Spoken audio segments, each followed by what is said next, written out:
Assalamualaikum warahmatullahi wabarakatuh. Kami dari kelompok 3 akan mempresentasikan tentang pemoralan bahasa atau yang disebut iktisabul lughah. Kami kelompok 3 yang beranggotakan saya sendiri, Humairah, Abdurrahman Siddiq, Aulia Rafifa Rahmi, dan Samnah. Yang pertama, saya akan menjelaskan tentang penguasaan bahasa verbal dan non-verbal. Penguasaan bahasa verbal yaitu perkembangan linguistik anak yang merupakan dari bahasa pertama atau sejak setahun dia lahir atau setelah terjadi dari non-verbal. Sedangkan non-verbal tadi yaitu bahasa yang terbentuk setahun sejak lahir atau berkisar sekitar 15 bulan. Faktor yang mempengaruhi penguasaan bahasa di sini disebutkan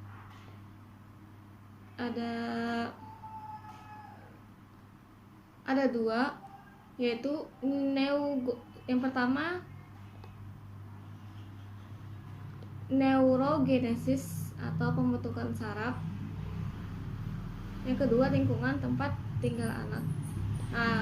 Sedangkan berdasarkan penelitian lain, faktor-faktor yang mempengaruhi penguasaan bahasa yaitu yang pertama ada intelijen, yang kedua lingkungan sosial, yang ketiga lingkungan bahasa, yang keempat penyakit, yang kelima perilaku kontra, yang keenam keragaman bahasa, yang ketujuh perbedaan jenis kelamin.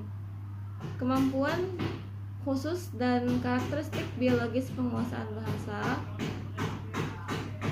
yaitu adanya beberapa hubungan antara bahasa yang digunakan dengan manusia dari aspek fisiologis dan anatomis tubuh manusia. Perilaku linguistik ini berhubungan dengan karakteristik morfologis dan fungsional tubuh, diantaranya yaitu hubungan antara bahasa dengan bicara dan sistem pendengaran, hubungan antara bahasa dan otak, hubungan antara bahasa dengan pusat artikulasi dan otot, dan hubungan antara bahasa dan kontrol pernapasan. Yang kedua, susunan kronologis perkembangan linguistik dari sudut pandang biologis dalam perkembangan linguistik anak. Berikut ini yang diamati yaitu perkembangan linguistik di antara semua anak tergantung dari kuat bahasa atau budaya mereka. Yang B, awal pembelajaran bahasa pada anak didasarkan pada prinsip-prinsip pengelompokan kosakata ke dalam kelompok. C, pada awalnya anak menulis dasar-dasarnya yang dengan dia dapat mensintesis suara satu sama lain sehingga kata-kata yang mengekspresikan suara tersebut dikeluarkan. D, perkembangan linguistik anak tidak berubah jika terjadi perubahan besar pada perkembangan fisik anak. Ketiga, kesulitan yang menekan atau menghentikan pertumbuhan bahasa. Dari sudut pandang biologis, seorang tidak dapat menekan bahasa atau bahasanya berhenti di perkembangan karena A, kemampuan seorang anak untuk menguasai bahasa terbukti menjadi kekuatan yang mungkin untuk tumbuh dan berkembang bahkan dalam keadaan paling ekstrim. B, anak tunarungu yang lahir tanpa indera pendengaran memiliki kesulitan besar dengan pertumbuhan dan perkembangan bahasa vokal, tetapi hal ini memungkinkan untuk mendorong mereka mempelajari bahasa tertulis. C, anak-anak yang lahir dari ibu yang tuli dan tuli tidak dapat menguasai bahasa. Sekian dari saya, selanjutnya akan dijelaskan oleh teman-teman yang lain. Saya persilahkan. Baik, selanjutnya adalah tahapan pemerolehan bahasa. Nah, pada pembahasan ini akan dibahas bagaimana anak itu memperoleh bahasa dan kapan mulai menerima bahasa tersebut. Langsung masuk kepada tahapan perkembangan psikologis. Nah, ciri-ciri terpenting yang membedakan tahap ini yang mempengaruhi masa kemampuan anak-anak adalah pertama, secara umum laju pertumbuhan bahasa dalam perkembangannya melalui manifestasi pertumbuhan keterampilan lainnya. Pertumbuhan bahasa lebih unggul ketika pertumbuhan keterampilan lainnya lambat dan sebaliknya.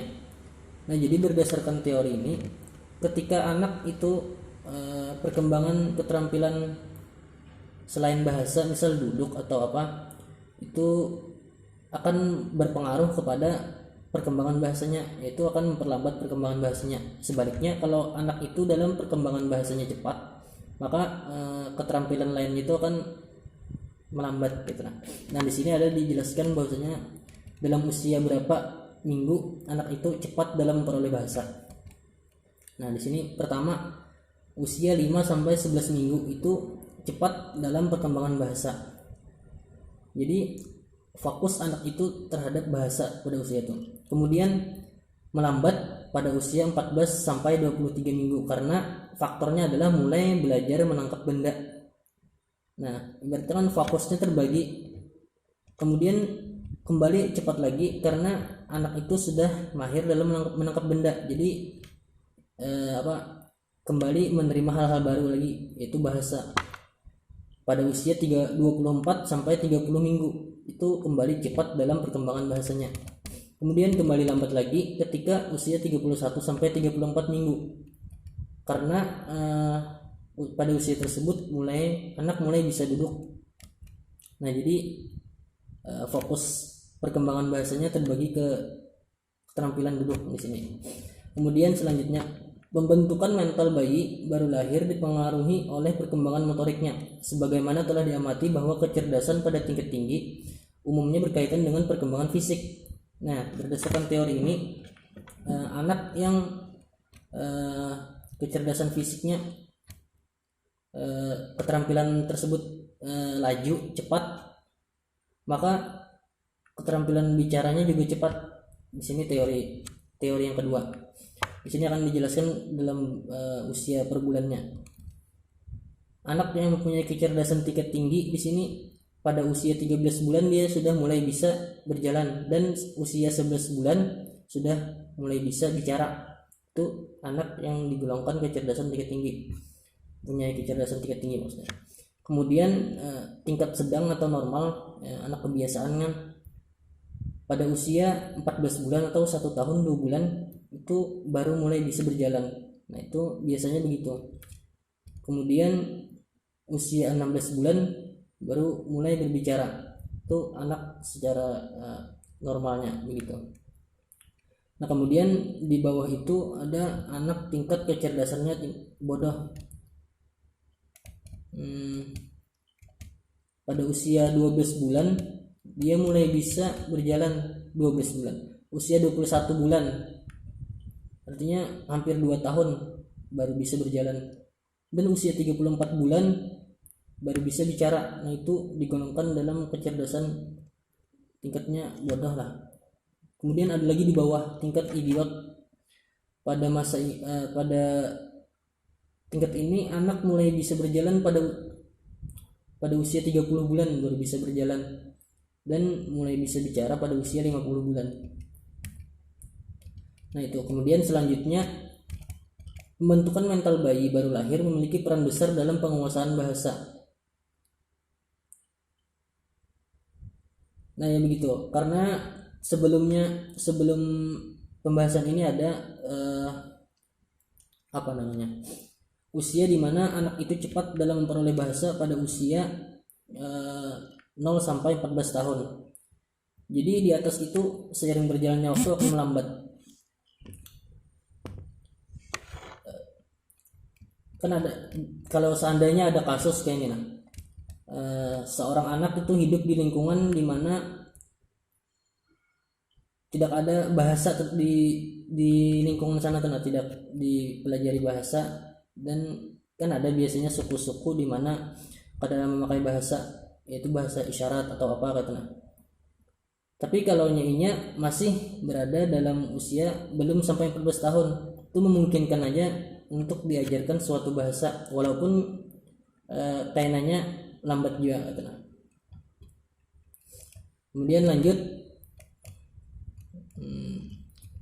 ucapan adalah sekumpulan simbol fonemik untuk hal-hal yang serupa, makna dan gagasan yang berbeda. Setiap manusia normal secara alami dilengkapi dengan alat bicara, tetapi pembentukan dan pertumbuhan bicara tunduk pada lingkungan manusia yang memberikan contoh bicara dan kosakata linguistik kepada bayi dan mendorongnya untuk meniru dan belajar. Akuisisi bahasa adalah proses yang representasikan dalam tahapan kabuli. Nah, ini ada yang namanya tahap kabuli dari Al-Hashimi, halaman 119 sampai 120. Tahap Al-Kabuli, di sini saya bacakan tahap kabuli yang pertama adalah interaksi pengalaman indrawi, termasuk mendengar. Taib, bismillahirrahmanirrahim. Awalan, ismahu li an u'arifa nafsi, ismi Aulia Nur Afifah Rahmi. Baiklah, langsung saja saya akan melanjutkan penjelasan ketiga, yaitu bagaimana cara berbicara bayi baru lahir dan bayi. Nah, ada beberapa tahapan yang harus dilalui seorang bayi yang baru lahir untuk bisa berbicara. Nah, yang pertama adalah tahapan berteriak. Nah, di mana kehidupan bayi baru lahir itu dimulai dengan berteriak, atau makanya bayi itu setelah lahir kan dia langsung berteriak dengan cara menangis. Nah, kemudian tahapan yang kedua adalah tahapan suara emosional. Nah, atau yang biasa disebut dengan tahapan suara afektif. Nah, jadi bayi itu menggunakan teriakan untuk mengungkapkan emosionalnya, di mana ketika dia marah, ataupun dia sedih, ataupun dia kesal, dia akan menangis dan menangis. Makanya bayi itu sering menangis. Nah, tahapan yang selanjutnya adalah berceloteh. Berceloteh ini bisa disebut dengan tahap toning atau konflik. Nah, jadi biasanya kan bayi itu belum terlalu sampai untuk berbicara, tapi dia berceloteh untuk mengungkapkan perasaannya, mengungkapkan emosinya. Nah, tahapan selanjutnya adalah tahapan peniruan, di mana atau yang disebut dengan tahap imitasi dan respon linguistik. Nah, jadi bayi itu ada di tahap meniru. Makanya bayi itu tidak bisa mendengar sedikit saja ucapan dari orang lain, maka dia akan meniru ucapan tersebut.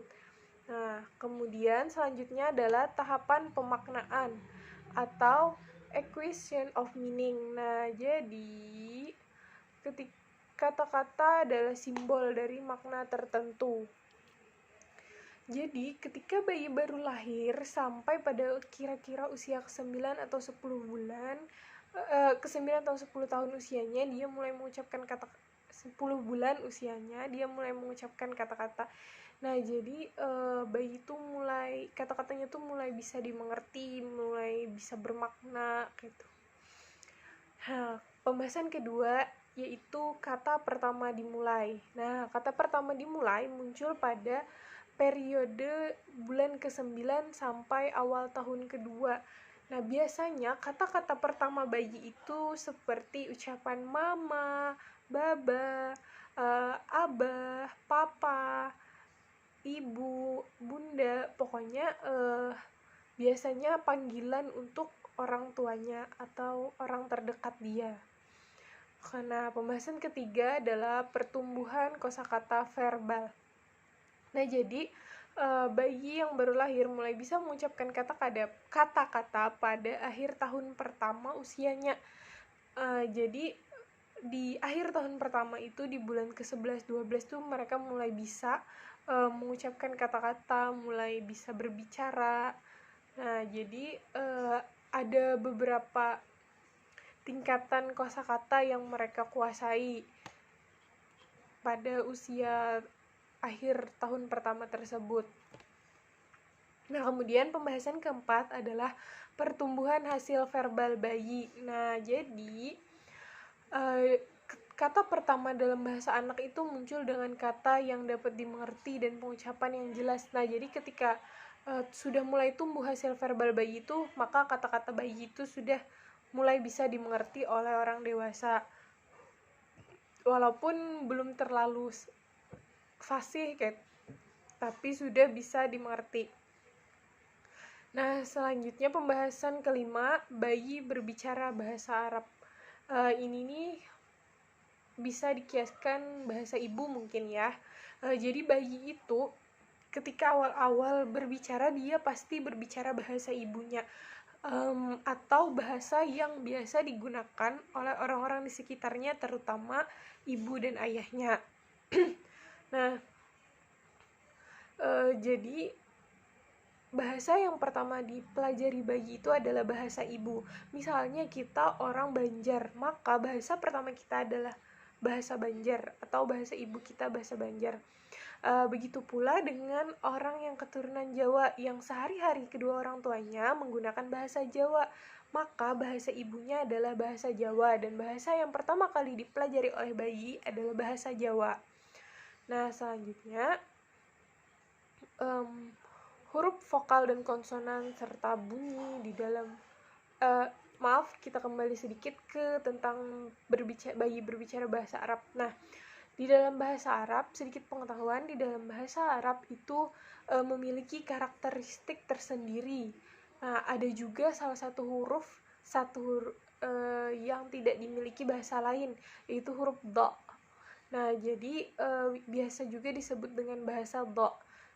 Nah, kemudian huruf vokal dan konsonan serta bunyi di dalam bahasa Arab. Nah, di dalam bahasa Arab itu unik, di mana dia memiliki huruf vokal yang menggunakan fathah, kasroh, domah, dan sukun. Apabila huruf hijaiyah atau huruf Arab itu tidak menggunakan baris atau harokat, maka dia merupakan tidak bisa menjadi huruf vokal atau tidak bisa diucapkan. Nah, ketika kita ingin menjadikan huruf Arab itu adalah huruf vokal, maka kita harus memberikannya harokat berupa fathah, kasroh, domah, atau sukun. Nah, dalam bunyi konsonan, huruf ba adalah huruf pertama yang diucapkan bayi baru lahir. Saat mengucapkan huruf ba ini, bibir harus sama-sama membentuk huruf dengan tekanan otot yang rapat. Ba, ba, ba. Nah, begitu. Kemudian pembahasan selanjutnya adalah tahapan ekspresi pada bayi. Nah, ada beberapa tahapan juga untuk ekspresi pada bayi ini. Yang pertama, tahap satu kata atau yang biasa disebut dengan tahapan kalimat kata, yaitu tahap ekspresif samar bagi pendengar, di mana biasanya dimulai dari awal tahun kedua dalam jangka waktu sekitar 6 bulan. Jadi biasanya kata-katanya itu masih sedikit yang keluar dari mulut bayi. Kemudian tahap 2 kata. Nah, tahap ini dimulai pada paruh kedua memasuki usia 2 tahun dan berlanjut hingga awal usia 3 tahun. Nah, biasanya ungkapan di sini didominasi oleh kata benda, tapi bisa juga kata kerja sedikit-sedikit, tapi kebanyakannya kata benda.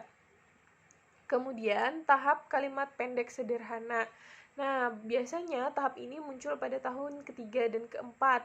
Nah, jadi bayi itu sudah pada usia 3-4 tahun mereka sudah bisa membuat kalimat pendek sederhana atau berbicara kalimat pendek sederhana.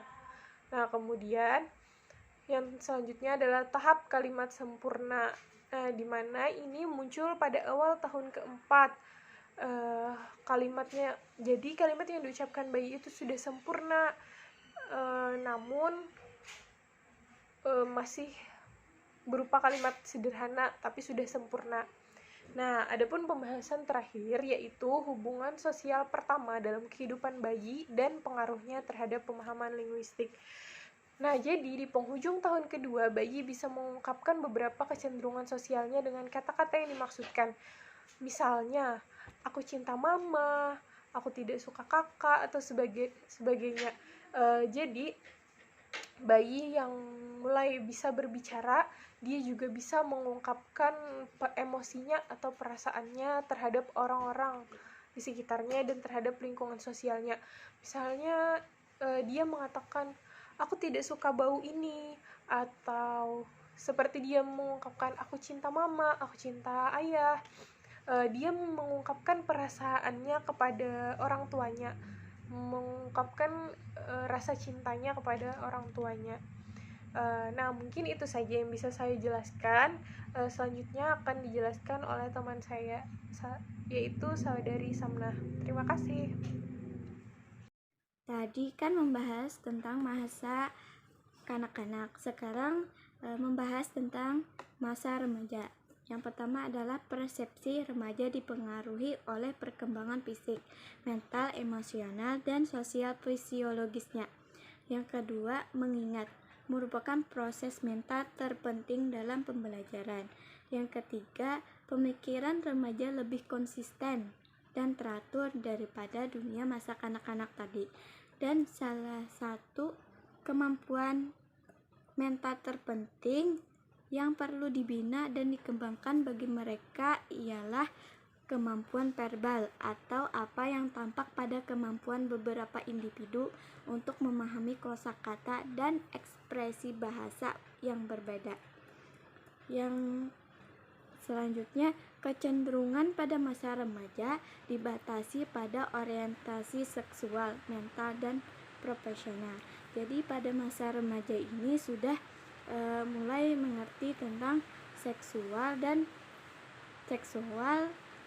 gejala mental, dan keprofesionalnya. Dan yang terakhir adalah kegiatan mental penting bagi kita di masa remaja dalam mengidentifikasikan dan mengetahui aspek kebahasaan penting yang mempengaruhi pemerolehan perkembangan bahasa, yaitu aspek membaca, dan kecenderungan membaca pada tahap ini dianggap sebagai masukan penting dalam pendidikan. Sekian penjelasan dari saya. Salah hilaf mohon maaf. Wassalamualaikum warahmatullahi wabarakatuh.